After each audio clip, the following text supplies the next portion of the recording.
Shalom, shalom, mes bien-aimés dans le Seigneur. Je vous salue tous au nom suprême et précieux de notre Seigneur Jésus-Christ. Bien-aimés, je crois et j'espère de tout mon cœur que ce message te trouvera dans de bonnes conditions. Nous sommes aujourd'hui le mercredi 2 juillet. Comme je l'ai dit précédemment dans ma pensée du jour de lundi, que nous sommes au mois de juillet, le chiffre 7, le chiffre de la perfection, le chiffre du renouveau. On peut dire le chiffre du repos parce que c'est au 7e jour que Dieu s'est allé se reposer. Voilà. C'est au 7e jour que Dieu allait se reposer. C'est le chiffre 7, c'est le chiffre où Dieu a fini de créer ce qu'il avait à créer. Et la dernière chose qu'il a créée avant d'aller se reposer, c'était l'homme, le 6e jour. Le 7e jour, Dieu s'est reposé. 7e mois, le mois du repos, le mois de la perfection. Mais ce mois ne doit pas être un mois de repos, ce qui veut dire qu'on va dans la distraction parce que nous serons au mois de juillet, le mois des vacances. Les mois où les gens vont aller en vacances, les gens vont aller se reposer. Mais nous, en tant que chrétiennes, on ne doit pas se relâcher. On ne doit pas se reposer. Parce que, bien aimé, les mois comme celui-ci, juillet, août, ce sont des mois où il y a beaucoup de péchés. Beaucoup de gens tombent dans le péché. Je ne dis pas que les autres mois, ce n'est pas le cas. C'est les mois où c'est l'été, il y a l'impudicité. Les gens même tombent dans le péché par la vue parce que les gens ont des accoutrements bizarres. Les gens s'habillent bizarrement. Les gens vont en vacances. Ils vont tromper leur femme, ils vont tromper trompent leur mari. Il y a beaucoup de trucs qui se passent en été.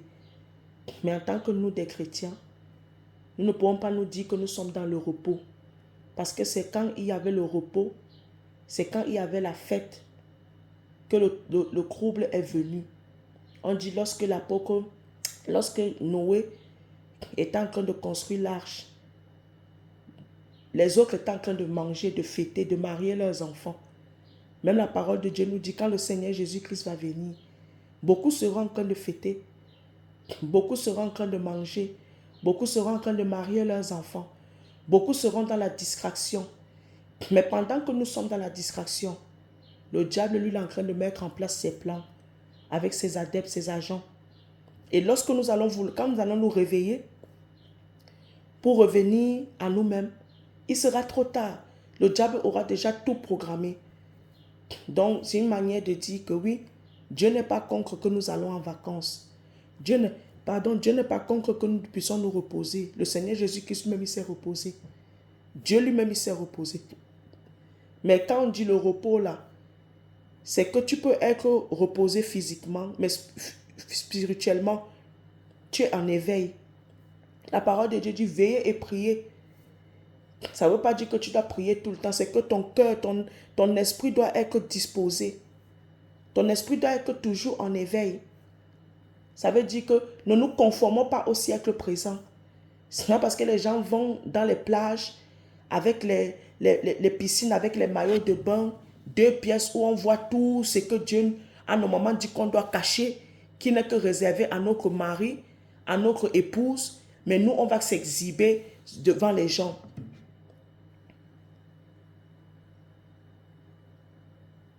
On ne doit pas être les occasions de chute, les pierres d'achoppement pour les autres, bien aimés. On ne doit pas se conformer au siècle présent.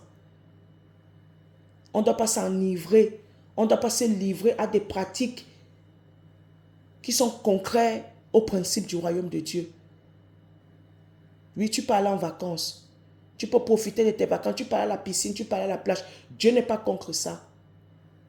Mais va là-bas en sachant que tu es la lumière du monde, le sel de la terre. Donc tu ne dois pas être une occasion de chute pour les autres. C'est même là-bas que tu dois encore être plus chrétien. Pas ton comportement, ton attitude.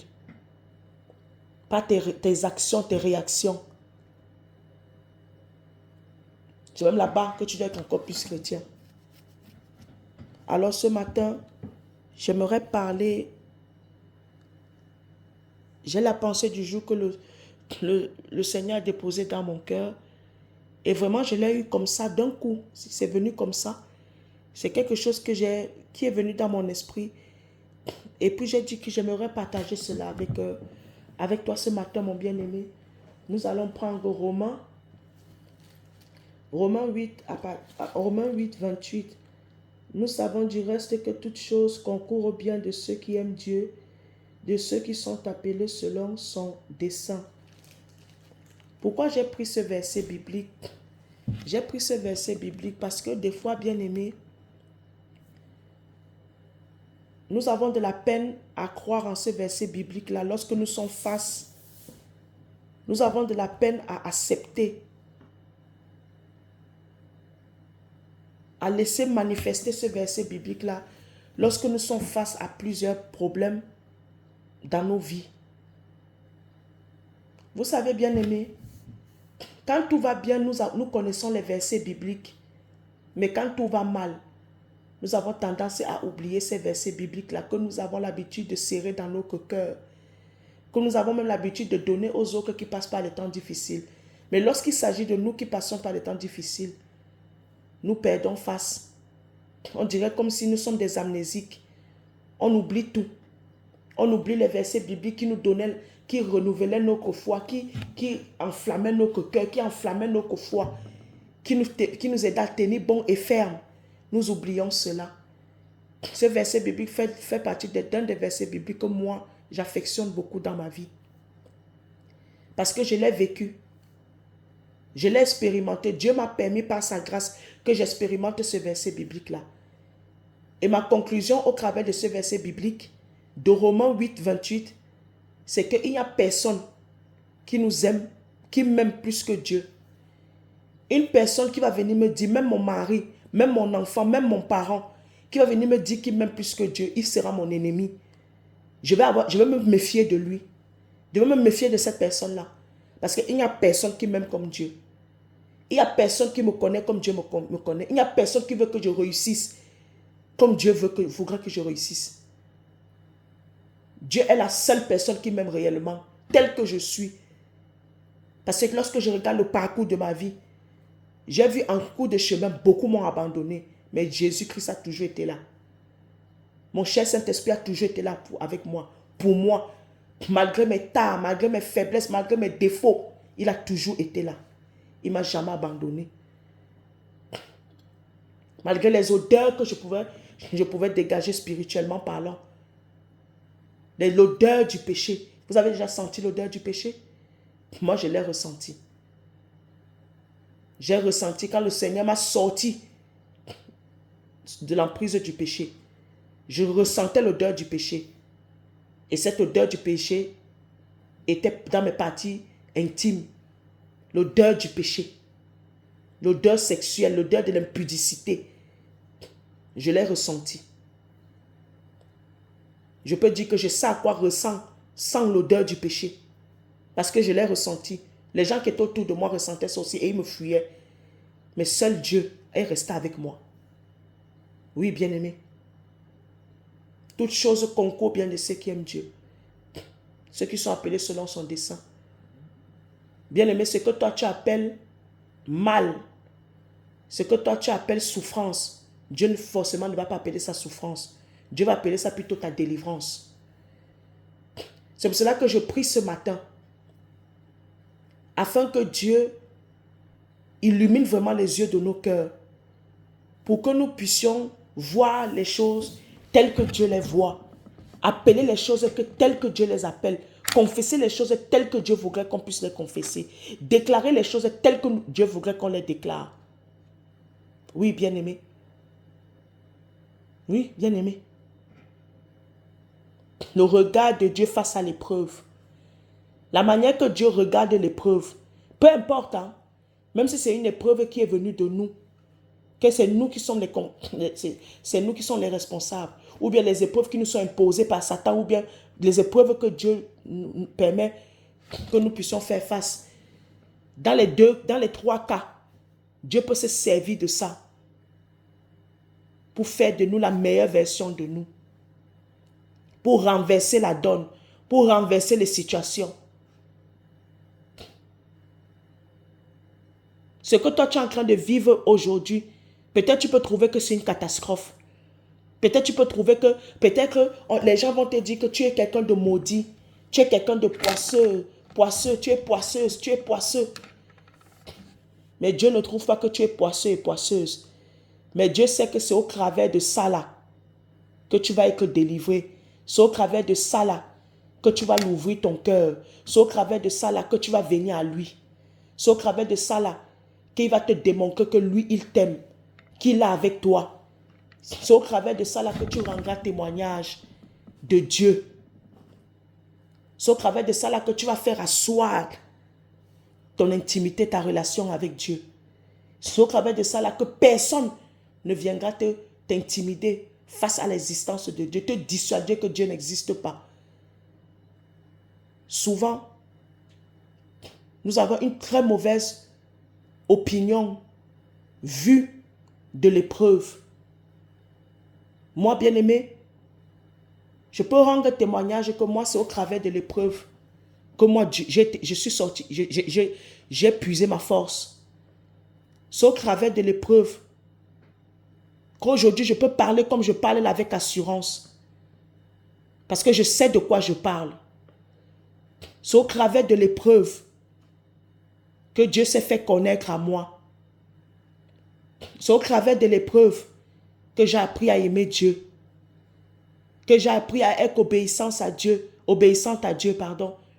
C'est au travers de l'épreuve que j'ai aimé mon cher Saint-Esprit. C'est au travers de l'épreuve que j'ai appris à faire confiance à Dieu. C'est au travers des temps difficiles où tout le monde pouvait abandonner que Dieu m'a donné sa force de tenir bon et ferme. C'est au travers de l'épreuve que Dieu m'a relevé.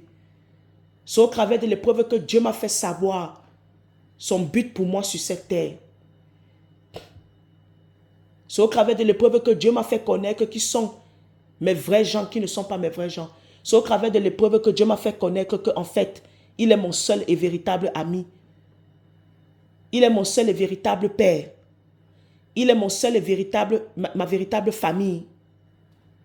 Oui, bien-aimé. C'est au travers de l'épreuve que j'ai su voir la profondeur du cœur de certaines personnes qui sont autour de moi. C'est au travers de l'épreuve que Dieu m'a rendu mature, stable, équilibré. C'est au travers de l'épreuve. C'est au travers de l'épreuve que Dieu m'a séparé avec des personnes qui n'ont pas destiné qu'elles fassent partie de ma vie. C'est au travers de l'épreuve. En fait, l'épreuve a été ma force. C'est grâce à l'épreuve que je suis là où je suis aujourd'hui. C'est fou, hein, de dire ça. C'est grâce à l'épreuve que j'ai été sauvé. C'est au travers de l'épreuve que j'ai été sauvé. Dieu a transformé l'épreuve en une délivrance. L'épreuve ne fait pas plaisir. Ça fait mal. Ça brise. Ça te broye. Ça t'humilie. Ça fait mal au cœur parce que c'est au travers de l'épreuve que les vraies natures des gens se révèlent. Mais c'est au travers de l'épreuve que Dieu m'a fait comprendre beaucoup de choses que j'ignorais, que je me faisais volte de face. Comment perçois-tu l'épreuve? Même si c'est l'épreuve que toi tu en es responsable, ou bien que Satan t'impose, ou bien que Dieu lui-même y permet. Comment perçois-tu? Regardons Job face à l'épreuve. Regardons Job face à l'épreuve. Job s'est en pris à lui. Mais on dit que Job n'a jamais péché contre Dieu. L'épreuve a rendu Job encore plus Job. Après lui-même, il a déclaré: j'avais entendu parler de toi, mais maintenant mes yeux t'ont vu. Face à l'épreuve, après l'épreuve, il y a l'avant et après. Dans l'épreuve même, Dieu peut te faire vivre l'oasis. Dieu peut te faire vivre des expériences extraordinaires. Dans l'épreuve, Mais cela dépend de la disposition de ton cœur. De la disponibilité de ton cœur. Souvent, face à l'épreuve, nous allons voir des gens commencer à murmurer, traiter Dieu de tous les noms, se culpabiliser, remettre la faute sur les autres, au lieu d'ancrer en toi-même et d'aller devant celui qui t'a sorti des ténèbres pour t'amener à son admirable lumière. Le thème de ma pensée du jour de ce matin, c'est le regard de Dieu face à l'épreuve. Là, je suis en train de te parler du regard de Dieu face à l'épreuve. Souvent, nous pensons que l'épreuve, c'est la catastrophe. Quand l'épreuve arrive dans notre vie, c'est la mort et tout. Non, bien aimé. L'épreuve pour toi peut être un début de vie. Regardons le peuple d'Israël. Le peuple d'Israël n'est pas sorti de l'Égypte facilement. Le peuple d'Israël, pour sortir de l'Égypte, Dieu a dû faire 10 plaies, a dû faire 10 actions, poser 10 actions. Dieu même a endurci le cœur de Pharaon. C'est pour nous dire que des fois ta délivrance peut passer par l'épreuve, par les temps difficiles. Mais toi, tu crois que ces temps difficiles-là, Dieu n'est pas avec toi. Et pourtant, Dieu se sert de ces temps difficiles-là pour te libérer. Voilà pourquoi l'épreuve fait mal. Parce que l'épreuve est une libération. L'épreuve te sépare. L'épreuve de Dieu te sépare des mauvaises choses, des mauvaises personnes. L'épreuve de Dieu, ça peut sembler être une malédiction. Ça peut sembler être une injustice. Mais en réalité, bien aimé, Dieu, la manière qu'il voit l'épreuve, c'est un moyen. Ça fait partie des moyens que Dieu permet pour nous sortir du gouffre où nous nous trouvons. Ce n'est pas le seul moyen par lequel Dieu peut passer pour nous délivrer. Dieu peut passer par la maladie pour faire asseoir l'obéissance dans ta vie, pour t'attirer à lui. Dieu peut passer par une séparation. Regardons l'histoire d'Abraham et son neveu Lot. C'est après que Abraham s'est séparé de Lot que Dieu a commencé à révéler à Abraham son but pour la vie d'Abraham. Mais vous croyez que la séparation de Lot et d'Abraham n'a pas fait mal à Abraham? Bien sûr, ça lui a fait mal. Ça l'a brisé. Mais il fallait que Abraham passe par là. Afin que les yeux de son cœur soient illuminés. Parce que les yeux du cœur d'Abraham n'étaient pas illuminés tant que Lot était avec Abraham. En fait, Lot était une pierre d'achoppement pour Abraham. Lot était celui qui freinait un voile dans la destinée d'Abraham. Et il fallait que Dieu mette Lot de côté. Parce que Lot était une distraction pour Abraham. Hein, bien aimé? Souvent, ce que toi tu trouves mal dans l'épreuve, Dieu trouve que c'est bien pour toi. Voilà pourquoi il est très important, lorsque tu fais face à une épreuve, ne te lève pas, commencer à t'apitoyer, à crier, commencer à insulter Dieu, commencer à remettre en cause, en question l'existence de Dieu. Mais va vers Dieu, tu dis à papa, que veux-tu m'enseigner? Que veux-tu me faire comprendre? Qu'est-ce que tu attends de moi? Quand tu pars comme ça vers Dieu, avec une disposition de cœur, tu verras que même l'épreuve par laquelle tu passes ne te tourmentera pas, ne te plongera pas dans la confusion, ne te plongera pas dans les mois, ne te plongera pas dans des comportements, tu n'auras pas des attitudes, des comportements désastreuses où tu es là, tu commences à te victimiser, tu commences à t'apitoyer sur ton sort, pleurer. Oui, tu es humain. Pendant l'épreuve, ça peut t'arriver de pleurer. Ça va t'arriver, tu vas pleurer. Mais ne demeure pas dans cette position. Ne demeure pas dans cette position de pleurnicheur. Non, bien aimé, ce n'est pas ce que Dieu attend de nous. Remarque bien, l'apôtre Paul savait qu'en allant à Rome, il va mourir. Mais l'apôtre Paul, en le sachant, Dieu a mis tout à disposition pour que l'apôtre Paul puisse se préparer. L'apôtre Paul est parti à Rome, mais l'apôtre Paul n'a pas eu peur de la mort. Parce que l'apôtre Paul savait que c'était sa destinée, le but de Dieu pour lui. Dieu avait déjà préparé l'apôtre Paul. Les autres avaient peur. Si l'apôtre Paul avait écouté les autres, l'apôtre Paul n'aurait pas atteint le but de Dieu. Le but de Dieu était que l'apôtre Paul aille mourir à Rome. C'était ça le but de Dieu. Vu que quand Dieu a appelé l'apôtre Paul, il a dit à Ananas, je lui dirai ce qu'il va souffrir pour moi. Donc l'apôtre Paul savait que sa destinée, c'était pour souffrir pour Dieu parce que c'est un témoin de Jésus. Être témoin de Jésus, ça veut dire être martyr. Tu es martyr.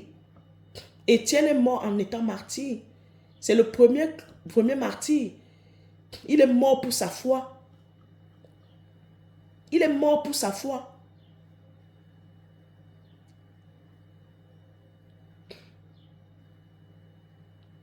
Donc, bien aimé, il est important pour tout un chacun de nous, lorsque nous faisons face à l'épreuve, nous ne devons pas nous emporter comme les païens. Ce sont les païens qui sont effrayés, qui vont aller chercher des solutions, ils vont tomber dans l'alcool, dans la drogue, dans l'impudicité. Ils vont faire tout et pour tout pour vouloir s'en sortir. Mais ce n'est pas ça la solution. Souvent, ta solution là, c'est de rester dans le calme. La parole de Dieu dit, c'est dans le calme et la tranquillité que sera notre force. À force de t'agiter, malgré que tu t'agites, le Seigneur Jésus-Christ lui-même, il a dit dans sa parole, ce n'est pas à force de pleurer. Ce n'est pas à force de pleurer que les choses vont changer. Hein. Qui parmi vous, parce que à cause des soucis de la vie, a pu changer quelque chose, Non, ce n'est pas à cause des soucis de la vie. Ce n'est pas parce que les soucis de la vie, tu vas commencer à murmurer, tu vas commencer à faire du n'importe quoi, que c'est ça qui va attirer, c'est ça qui va attirer la pitié de Dieu dans ta vie. Non, bien-aimé. C'est ta foi, c'est ta constance, ta détermination, ta fermeté, ton amour, malgré. C'est ta fidélité, ta loyauté, ton intégrité. Malgré que tu passes par des temps injustes, selon toi, continue à être loyal, fidèle. Continue à manifester l'amour de Dieu, l'obéissance, la soumission. Les choses que tu fais là lorsque Dieu te bénit, fais-les aussi lorsque tu seras face au tourment, au tumulte. Oui, bien-aimé. Parce que ta foi, Dieu ne jauge pas ta foi lorsque tout va bien. Dieu jauge ta foi lorsque tout va mal. Voilà le but même aussi de l'épreuve. Souvent, l'épreuve a aussi pour but de nous faire réaliser qui nous sommes réellement. Notre véritable nature, notre véritable nous. Vous croyez qu'après l'épreuve que Dieu a fait passer à Abraham, en allant sacrifier Isaac, Abraham est sorti de là comment? Abraham a reçu lui-même la révélation réellement de qui il est réellement. Parce que Dieu savait déjà qui était Abraham. Dieu savait déjà qui était Abraham. Abraham a fini par comprendre qu'il aime Dieu. Il aimait Dieu plus que Isaac. Parce que Abraham, le fait qu'il a accepté de sacrifier Isaac, Dieu a compris que Dieu est passé par là pour faire en sorte que Isaac meure dans le cœur d'Abraham. Souvent, Dieu va nous imposer, Dieu va permettre certaines situations. C'est pour que nous soyons éclairés. C'est pour que les choses deviennent claires, précises dans nos vies. Qu'il n'y ait plus de confusion. Et c'est ce qui arriva à Abraham. Abraham a fini par comprendre que il était là. C'était Dieu comptait plus que lui.